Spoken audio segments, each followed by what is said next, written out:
Hai, bertemu lagi dengan saya Santika Wongo pada mata pelajaran Pendidikan Agama Kristen.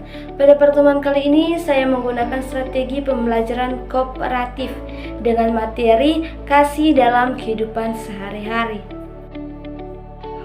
Nah, adapun sub capaian mata pelajaran kita pada saat ini, yang pertama, siswa memahami makna kasih dalam ajaran Kristen.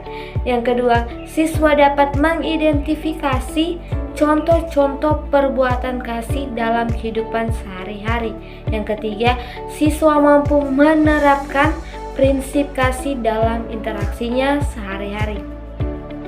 Kita masuk pada tahap yang pertama, yaitu penyampaian tujuan dan memotivasi siswa.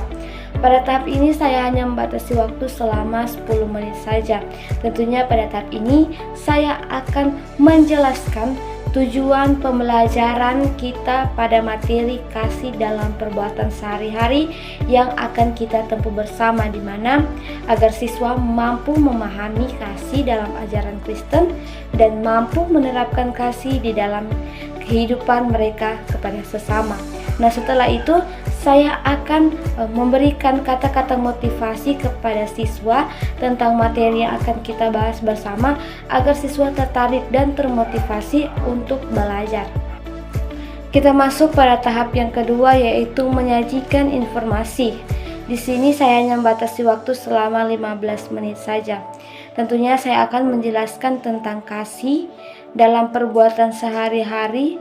Dalam bahan ajar Alkitab terdapat dalam Markus 12 ayat 30-31 dan Korintus 13 ayat 4-7. Jadi saya akan menjelaskan tentang kasih yang menurut Alkitab. Kita masuk pada tahap yang ketiga, yaitu mengorganisasikan siswa ke dalam kelompok-kelompok belajar. Nah, pada tahap ini saya hanya membatasi waktu selama 10 menit saja.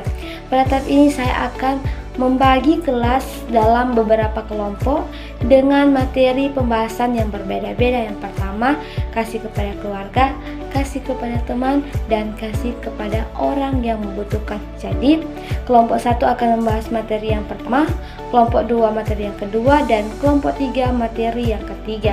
Nah, setiap kelompok mengutus 2 siswa, 1 siswa ke kelompok 2 dan 1 siswa ke kelompok 3. Begitupun kelompok 2 dan kelompok 3 untuk menjelaskan materi mereka kepada kelompok lain, begitupun kelompok 2 dan 3.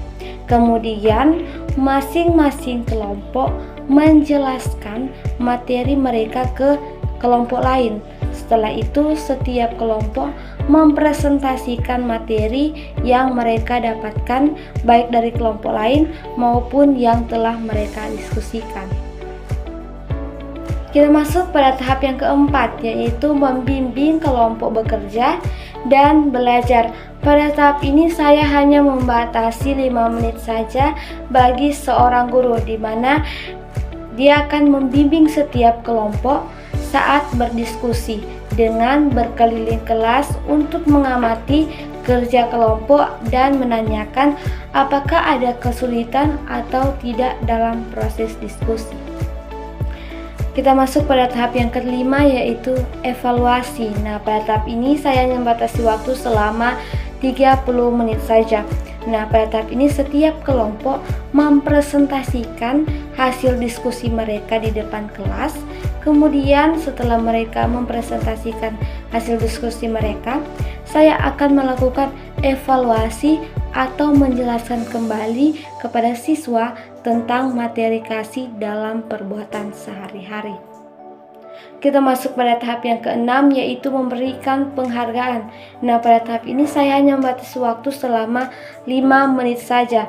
Setelah setiap kelompok mempresentasikan hasil diskusi mereka, maka saya akan mengapresiasi siswa dengan bertepuk tangan. Terima kasih, sampai bertemu lagi. Bye-bye.